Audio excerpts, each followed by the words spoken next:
Hello, everybody. It's Michael Hollands once again for Sound of the Movies. Today I have the pleasure to once again be joined by Oscar winner Stephen Price. His body of work includes the scores for films such as The World's End, Gravity, Fury, Suicide Squad, American Assassin, Ophelia, Dolphin Reef, David Attenborough, Alive on Our Planet, and many more. On this episode, we will discuss his work for director Edgar Wright and their latest collaboration on Last Night in Soho. It is my pleasure to welcome Stephen Price. It's great to have you again on my show. Thank you very much for taking the time again, Stephen. I really appreciate that. That's my pleasure. Stephen, I would like to start off this interview by reading a quote, which I think is very interesting. It says, "My dream when I'm starting a project is that the music is going to feel bespoke to that film. It should feel like it's totally bonded with the imagery. Stylistically, that's led me to do quite a lot of textural work, a lot of stuff that combines sound and feeling in hopefully interesting ways. In my head, I'm trying to write emotionally and to find a unique identity for each score that I do." You hit the nail on the head with this, and I think this may sum up your approach for films in general, or in particular when it comes to your collaboration with Edgar Wright, and also especially on Last Night in Soho. Yeah, it's definitely a film that led me down a lot of story-based kind of avenues. Everything in the score is really reflective of what you're seeing and what the overall story is. And that concept-driven kind of approach is something I really like. You know, there's always an answer in the film. You know, the music's guided by what you're seeing in every aspect that you're taking in. So I love working like that with someone like Edgar in particular. There is another quote, and the last one, which I'm going to read, which I think is also really important. It says, "We are not just there to do music, we are there to support every aspect of filmmaking and to collaborate with all those different departments." I've always regarded composers as filmmakers because essentially, of course, you write the music, but you need to make sure it fits the images. You need to please different creative people, and some composers also visit the dub to make sure their score is being properly represented. How do you handle this aspect? I mean, once the music is done and finished, how do you, let's say, go from there? Do you visit the dub? Do you actually, let's say, at some point, quote unquote, fight with other people there in order to make sure the music is really spot on? I mean, the hope is that you don't fight. The hope is that you've had a lot of conversations along the way, and that you've the collaboration is such that you're all pointing in the same direction. And certainly in terms of staying involved until the film is finished, until it's print mastered, until they've pressed record for the last time, nothing's finished. So things are still changing, things can still be in flux. There's no reason why someone shouldn't have a brilliant idea that might need a different bit of music or might need you to tweak something. So you are kind of always involved, even when you've delivered all your final mixes. You're still talking to the director, still talking to the crew. My music editor will be doing the long days at the dub, but I certainly go in and have a listen to things. And if I can help, or if there's anything, no matter how small, that might make the film a tiny percent better, it's I always feel like you have to do it, because you don't want to ever look back on these things with a little bit of regret that you might have missed something. So yeah, certainly on something like Soho, one of the joys of working with Edgar is I think this is my fourth or maybe fifth project with Edgar now. And I'm one of the newcomers. The sound people that are on his films have been working with him right back to his TV debut doing Spaced back in God knows when that was, 20 years ago. And so they've worked with him all the way through. I've been working with him since around about 2007, but in films 2010, around that area, with Scott Pilgrim. That was my first film working with him. And so we all know each other really well. We've all spent a lot of time in each other's company, and we're all very good at being quite open to the other people's involvement. It's certainly in Edgar's film, sound and music are just doing a dance with each other all the time. And so we're quite both myself and my music editor and Julian Slater, who's the sound supervisor on Edgar's films, we talk about this stuff a lot, and how can we work together. And there's a lot of moments in a film like Soho where you can hear that. I think you can hear the two departments sort of throwing things back and forth to each other. And my score is full of dialogue, and my score is full of musical usages of sound effects, and a lot of their sound is sunk up to music, and we put it in the same key as the music and all that sort of stuff. So the whole film feels like it's singing the same song, really. Thank you very much for elaborating on that, Stephen. And let's see, you've worked with Edgar Wright on Baby Driver, there was The World's End, Scott Pilgrim, and of course now Last Night in Soho. Baby Driver was very song oriented, didn't have that much score. The World's End was a different piece, there was more score in there, and I rewatched The World's End just a couple of days ago. And I think on Scott Pilgrim, a different composer had been hired at first, and then you kind of stepped into to help him make it through the finish line. Am I informed correctly there? Well, no. I mean, Nigel Godrich was the composer on that project, and Yeah. he was on the duration and did a fantastic job. And I was there, sort of, helping out the bits that he didn't, have experience in. So I did a lot of the orchestral work in that score, and worked alongside him. Really, I mean, it was the most amazing experience for me, because I've still never met anyone with ears as good as Nigel Godrich, and I learned so much about production and the way he thinks about music during that. So that was a thrill, that project. But yeah, it was his score, and I was helping, and that was a huge start for me, really, because off the back of that, Edgar introduced me to Joe Cornish, and my first feature film came from that experience. I did Attack the Block with Joe after that. So yes, it was. They've all been very important to me, the Edgar crew. How would you sum up your experience working with a director such as Edgar Wright? I mean, what has he done for your career? How would you describe the challenges and also the, let's say, rewarding experience you've had with him? Well, I think the biggest reward of working with Edgar is that he's so engaged with music. He thinks really musically. He values music a great deal. He gets excited by it. He's very keen to hear anything and everything you might write, and give you really good feedback on it, and really enthusiasm and encouragement all the time. And because now you've done a few projects, you haven't got that shyness of playing someone ideas. You can play things really early stages. You can play things at all stages of development, and just know that you're playing it to someone who's a friend and who is going to give you an honest opinion, and together you're going to fire these ideas back and forth until you've got something you're both really proud of. So it's been one of the loveliest experiences, really. Just and each film you kind of value it a little bit more, because it's you've got this shared language now, and you can talk about, I remember when we did that thing in that film, let's build on that idea, or let's do something totally different this time, and let's find a new way. I mean, I wrote really early on this project, way earlier than I've ever written on an Edgar Wright film before. I was writing music during the script phase for this, way before they shot. And I've not done that with many people before, and I was nervous about it. But through doing that, he ended up playing those early demos on the set, and he played them even in rehearsals and in casting sometimes, and costume fittings and that sort of stuff, just so people felt that mood that had been my response to the script.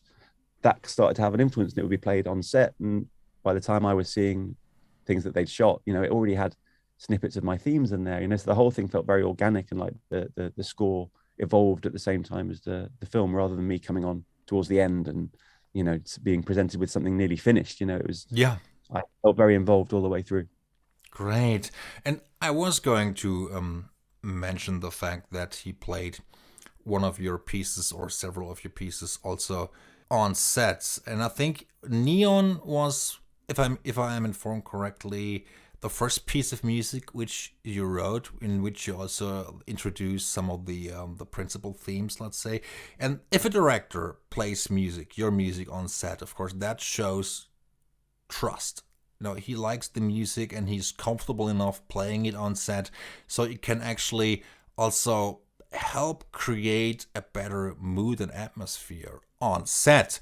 So did you also visit the set at a certain point so you could get, let's say, inspired and find the right state of mind to say, well, this is what I could do with my score? Yeah, and I went to the set quite early on when they were shooting a scene involving Anya Taylor-Joy, because there's a bit in the film where she sings a version of Downtown. So I went to the set that day. Well, actually, it was a couple of days before they shot that, because I went to, just see really if it was going to work. And, we didn't know how well Anya could sing. We didn't know if it was going to work having the actress actually performing live, or whether we'd have to do some trickery or whatever. So I went to the set then and I saw some things, and I saw some very early sequences that they'd shot up in London of the Café de Paris and things like that in the film, and got a real sense. And that sent me off to write my next batch of music, really. And, I wrote these suites, which again is something I don't normally do. I know that's something the way a lot of people work nowadays, but I've always been much more purely writing to picture. But with this, I just kept delivering new ideas, new arrangements, that sort of thing. It kind of felt like an exciting way to work with Edgar, because he's written the script with his co-writer, and all of a sudden we're all responding to it, and this thing is getting bigger and everyone's ideas are starting to come in. I think it becomes inspiring for him on the set, and then this feedback loop starts happening where suddenly I'll realize that they've flashed the neon lights in time with my music or something, and that means that you're already part of it. And yeah, so the set visit was great, and the crucial thing that came from that was that we not only realized that Anya could sing, but we realized that she could really, really sing.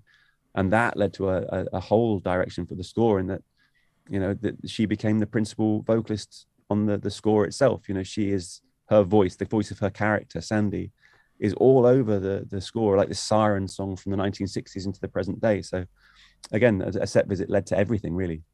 I think using the song Downtown for the film also was a kind of stroke of genius, because I think it's one of my favorite songs of the 60s and also one of the best songs of the 60s. I think it offers so much, and there was let's say up tempo and also a down tempo version of this song also when Sandy is auditioning in the pub. So I think that felt really original, and also it was inspirational also to watch that scene and to see how the story unfolds. So I think that was an interesting touch there.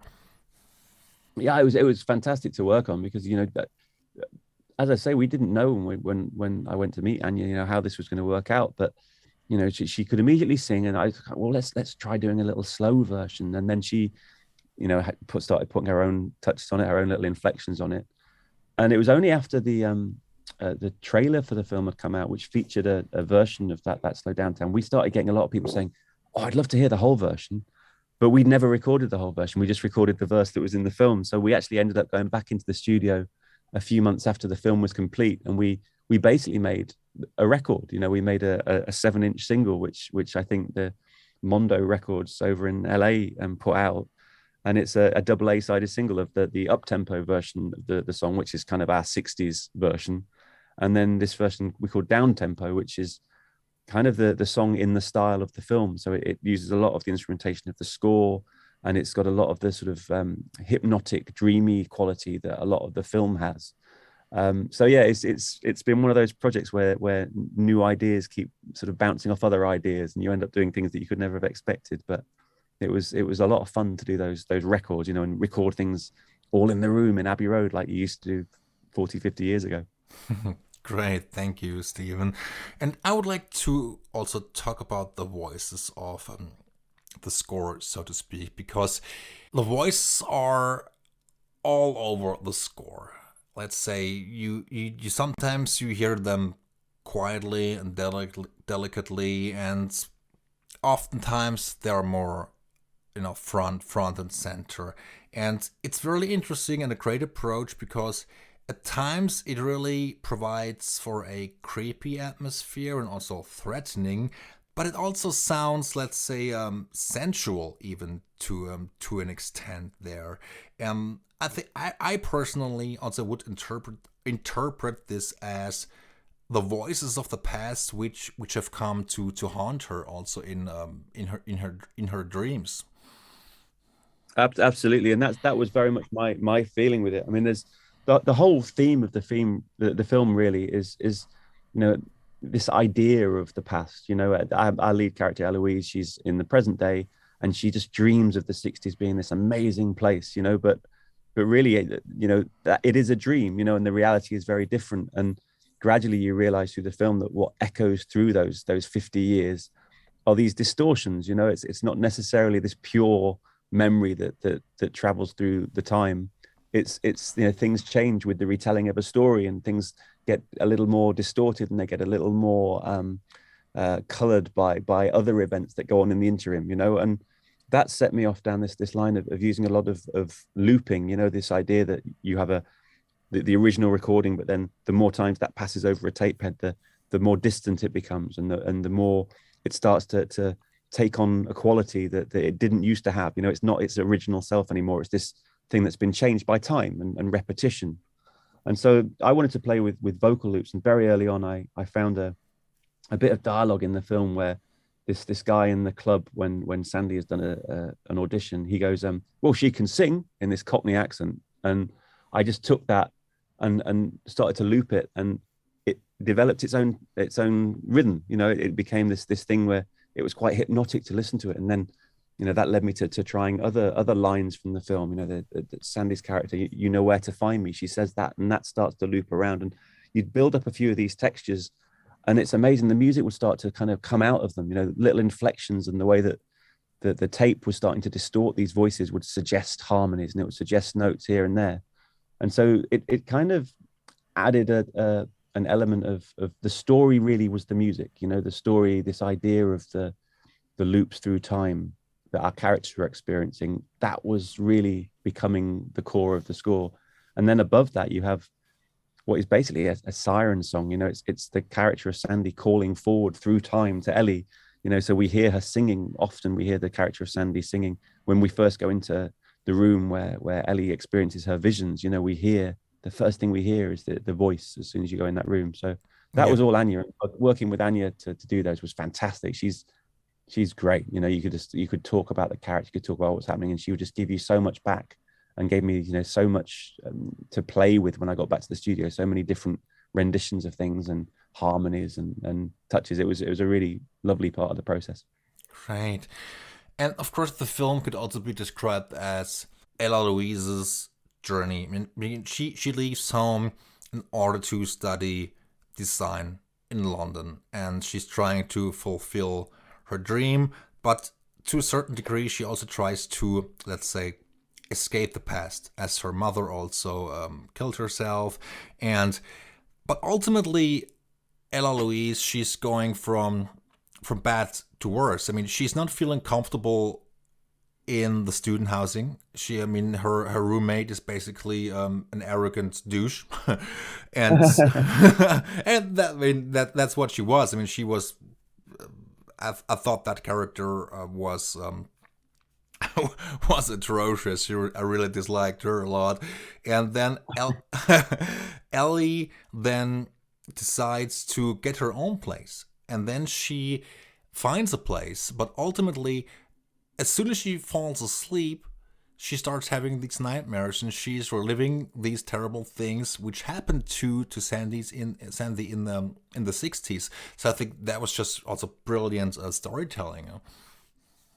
Yeah, well, I mean, I always loved the way the story just opens up, and that the film, and all credit to Edgar and his co-writers. The story itself opens up in this, often surprising way, but it's the sort of filmmaking I love, where the story doesn't necessarily take you where you're expecting to go, but it keeps pulling you into the next scene. And he was very keen for myself and the other departments to reflect those themes. But in often subtle ways. I mean, there's the moment that we first go into the 60s with Ellie, and it's this Wizard of Oz moment, really. It's she's suddenly in this amazing place, and it's suddenly becomes Technicolor. Her life has been in contemporary London, and it's not very nice a lot of the time. And all of a sudden she's in this 60s vision of it. And we even, for that moment, opened up the soundstage, basically. Everything in the film up to that point, which is the first 20-something minutes of the film, is in the front speakers of the theatre, and very, very mono. It's very close. You don't really get a theatrical experience for the first 20 minutes. Yeah. But when you do go into the 60s, all the sound suddenly fills out around you, and you're surrounded by the atmosphere of London, but also the music, which is a record being played of a Cilla Black song, because You're My World, I ended up re-recording all the orchestra for that. And so that when we go into the 1960s, all of a sudden you're sitting within the record, you're sitting in the middle of that record, and the band are playing around you. And so, Edgar's ideas just inspired everyone to come up with things like that, that could support that storytelling. Yes, and You Are My World. That's also a great arrangement, and I like that even better than Downtown. I mean, I love both songs and both arrangements, but You Are My World, I think, is really, really something. That's Oh, I think it's stunning. And when we went to record it, we recorded it in Abbey Road Studio 1, where I believe the original orchestral parts for that song were done, in 1964. And there was something incredible about it. The bit where the solo happens, and it's a guitar tracked with a piano in the same room as the strings they were playing along, and those instruments played, and the sound bounced off the wall, and it just sent shivers down your spine, because you were back, you were back in the room where it was done, and it was there again. It was very, very interesting. Just those arrangements are so perfect and so economical. There's not a note wasted in those things. They're just so they just take you somewhere. They're just wonderful, wonderful bits of work. Yes, absolutely.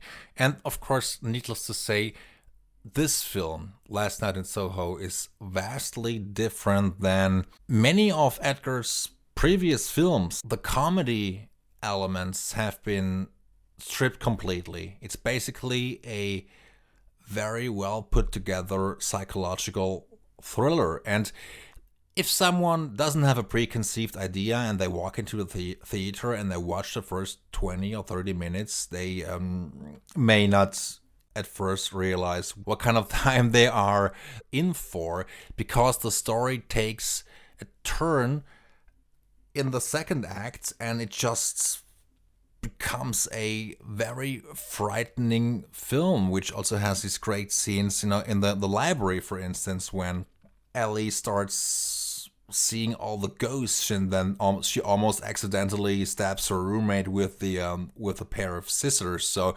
it's just a completely different beast. How do you experience working on a psychological thriller? How does that impact you as a composer? How do you wrap your mind around it? It's just an exciting challenge, and again, it's how exciting to have a director who's every film is so different, and who's developing and challenging himself to do things, and if he's challenging himself, he's definitely challenging all of us, So it was to get under the hood of the characters, and to start to understand some of these crazy things that are going on, and the way the film opened up, and these seeds that we plant in early reels that you only really find out what we were talking about later on. That's just great from a musical point of view, because you can plant those seeds musically as well, and you can support all of these little details in hopefully ways that you might not notice till the second watch of the film what was going on sometimes, but it was all there, and it was all designed and discussed by us to try and help tell that story, and to try and take you on the ride, really. So yeah, what a thrill to work on something where music's really involved in that process.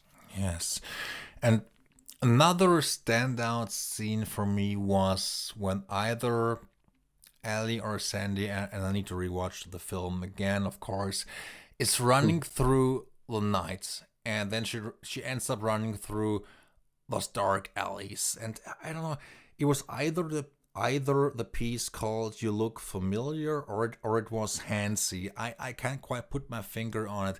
It also starts with the theme or the motif, the dun dun dun dun dun dun dun dun, and so I think that the sound of that also really made it a standout scene for me personally, because of the cinematography and how the scene has been shot, and it's a prime example of all hands on deck, basically, and because the music adds so much tension and to the scene, so I think it's one of my favorite scenes of the movie.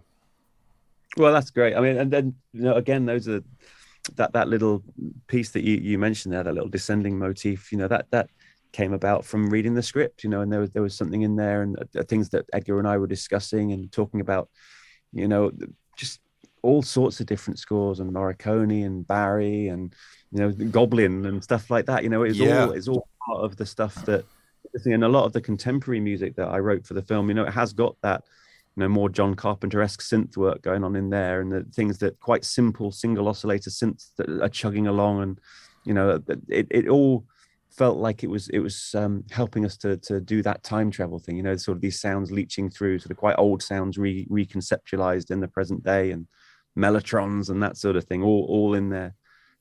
So yeah, it's, and it was, that scene was cut to my music. When they went in the edit to cut it, there was a piece of music that already existed that kind of set the tempo and meant that the score was kind of the foundation for the scene, which again, it's really rare. It's great when it does happen. I would like to refer to it as ramming up the tension, because I think it's also not a traditional horror score, because big elements of the score don't feel like it's a horror movie. So Yeah. it's not the usual contemporary scary movie psychological thriller score. So there's much more going on, which I actually prefer, because I tend to think that many horror scores or thriller scores also these days tend to be somewhat interchangeable. I mean, thriller has always been, I think, or for many decades been a difficult genre, and but it's always nice to hear a different approach, to kind of find something that is very interesting and so effective, because some of the work out there just feels a little, I shouldn't say uninteresting, but it feels, it could be more. It could be a lot more, because many horror movies also tend to, or thrillers tend to, just focus on the jump scares versus atmosphere. If that makes sense. Oh, absolutely. And I think atmosphere is the thing that I very much value in things. If I think of my favorite, horror scores, they're not the banging, clattering stuff. It's I saw The Exorcist again the other week, and the use of the tubular bell stuff in there, and something like Don't Look Now, which is an absolutely terrifying film in places, but the music is very beautiful in places and very characterful. Even stuff like Carrie, where you've got a staggering score in there. All these things that they're not.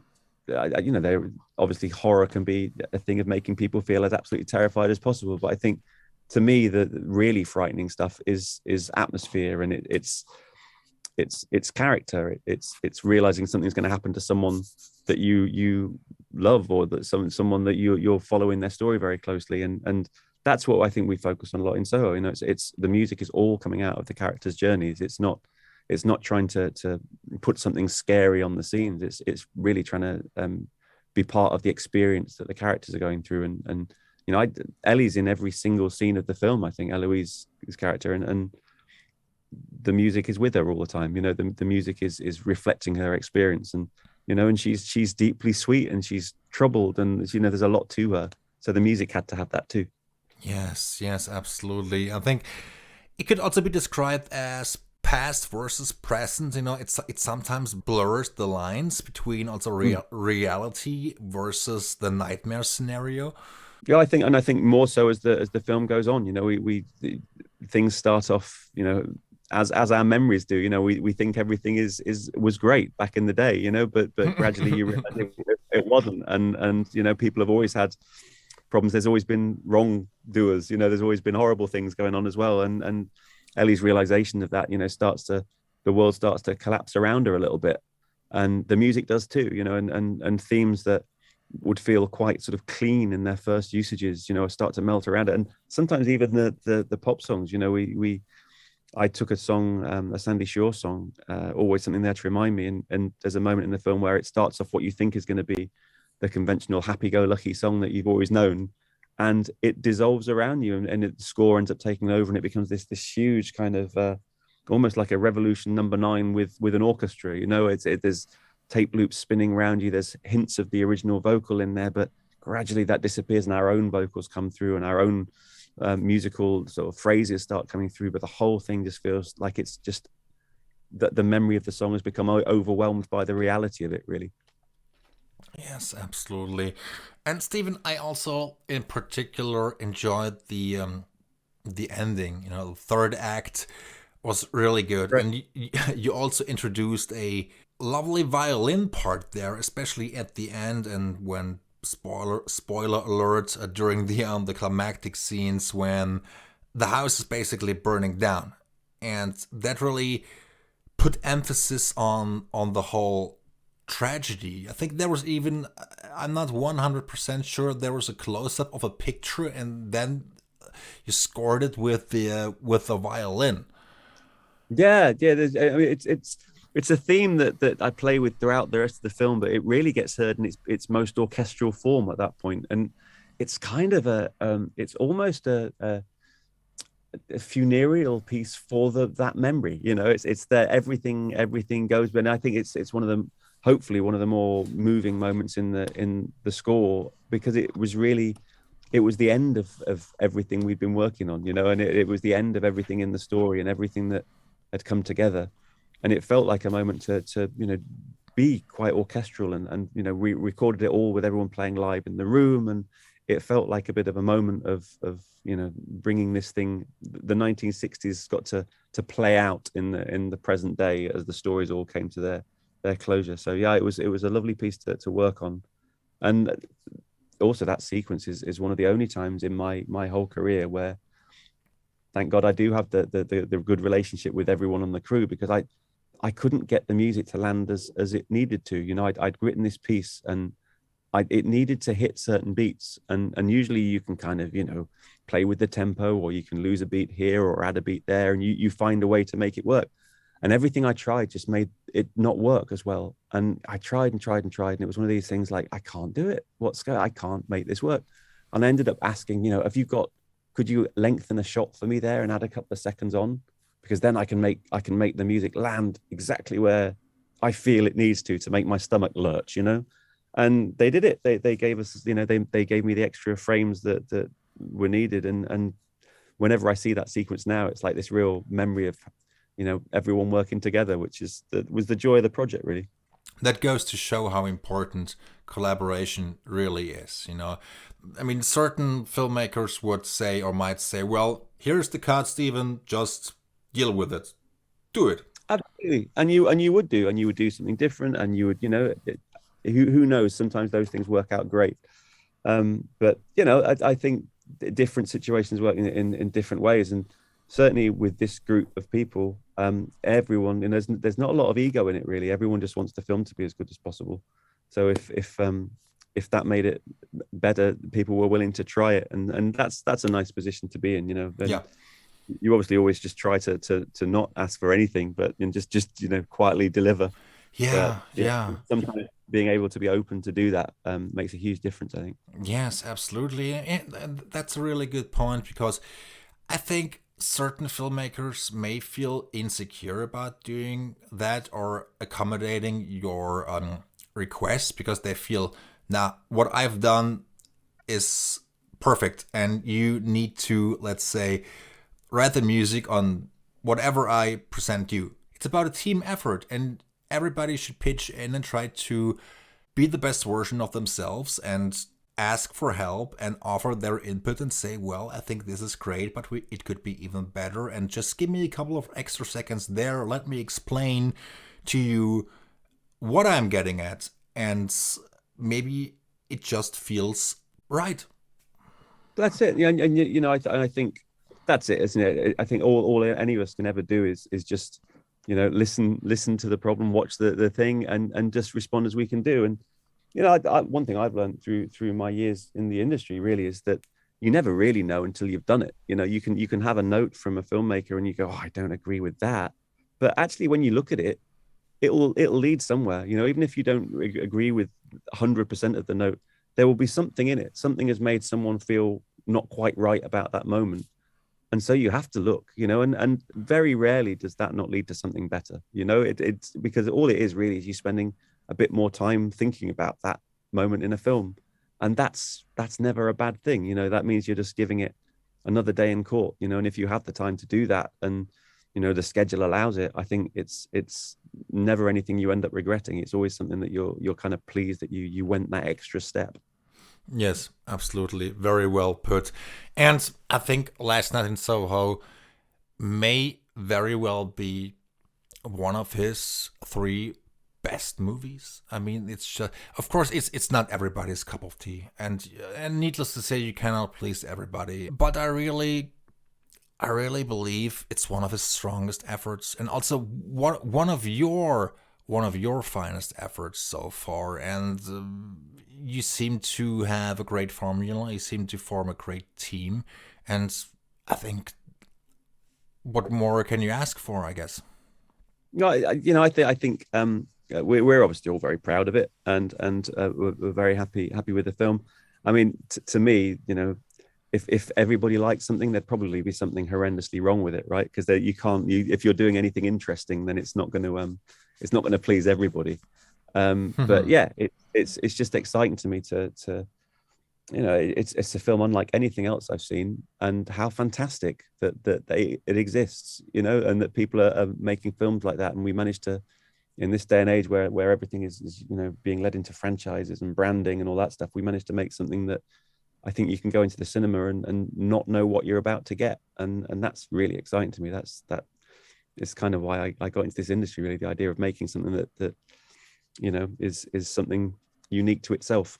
Stephen, is there anything else you would like to add about your approach for Last Night in Soho, the instrumentation, Edgar Wright, anything that comes to mind to wrap up our great conversation?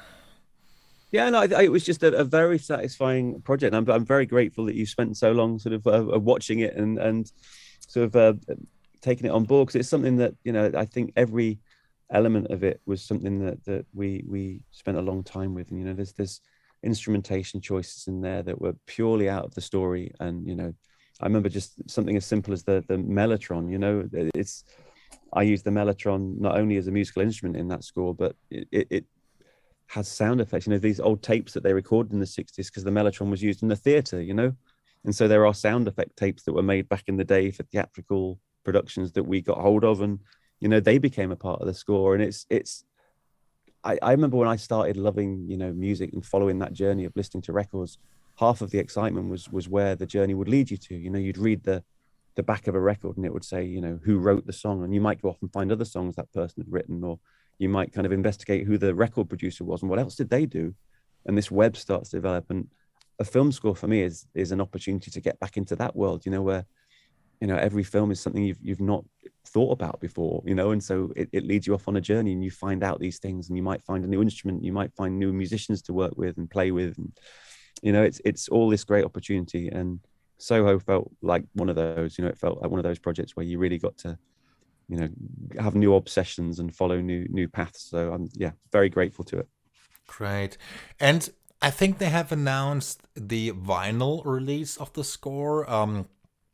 Yeah, that's great. But do you happen to know if they will also produce a nice physical release in addition to the great digital version? I know the digital's happened. I know that the vinyl is going to be available, I think, this month. And the vinyl, I was just really excited. We got a painted record sleeve, and to me, it looks like a great lost 1960s Ennio Morricone record. So I was enormously excited about that. So that's out. I don't know if there'll be a CD. It seems CDs are getting increasingly hard to do in soundtracks. Much as people like to have them, but who knows? My hope with these things is, a film like that will people be revisiting for a long time, and so hopefully in the future there'll be a chance. Absolutely, and of course, it cannot please everybody also in that department. If there's a CD and no vinyl, everybody craves vinyl, and but of course people may be disappointed to find out a CD may not be in store after all, and they may say, well, is it easier for them to produce vinyl versus CD? So you probably get my point. So of course I'm also a sucker for CDs. I'm a collector, so I would also love to buy the vinyl edition, but I would also like to have a CD in addition to the digital release. It's interesting how it goes, isn't it? I think at the minute we seem to be in a phase where you know people are enjoying the vinyls for all the artwork and for all of the added extras that brings. But I'm sure CDs will be around for a while yet, and you know they'll Yes. probably come back into fashion in a year or two, and we'll all be doing CDs rather than vinyl again. Yes, hope so. Let's see what happens. And Stephen, are you at liberty to disclose a detail or two about Distant, your upcoming project?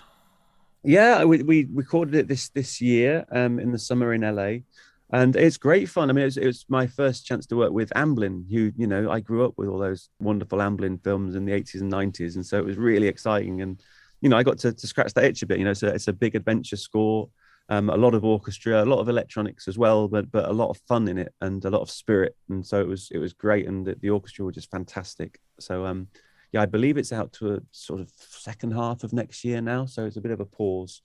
But yeah, I'm looking forward to people seeing that one and hearing it because that was fun to do. Stephen, thank you so very much for taking so much time out of your busy schedule. I really appreciate that. I had a great time talking to you again. It was our third interview, and I'm looking forward to many more down the road. And I hope you enjoyed the conversation as well. Absolutely did. Thank you very much indeed, and thanks for inviting me again. It's great to speak to you.